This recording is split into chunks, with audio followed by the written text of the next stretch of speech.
So this is how you can adjust the keyboard size on the iPhone.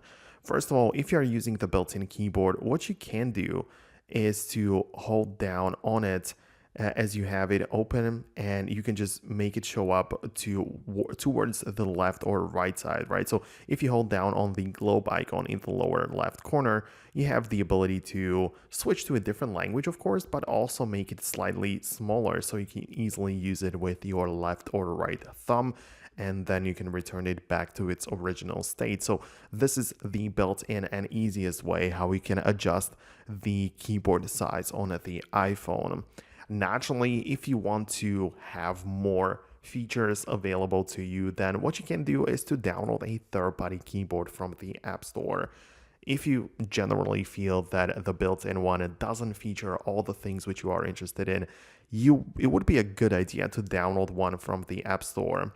There is a Gboard from Google, there is also SwiftKey from Microsoft, and these apps are a third-party keyboards, and these can be adjusted. Well, all of them have like different settings and stuff, so you will need to figure out which one works best for you, but those naturally have like different shapes, sizes, colors, and many other things to tweak about them, right? So definitely just tweak the settings as much as you want, and I just want you to end up with a result where you're going to be happy with your keyboard. So these are your options. Let me know below in the comments if you managed to figure it out and get it working. Hit the thumbs up if you liked the video and subscribe so you never miss another one in the future. See you guys later.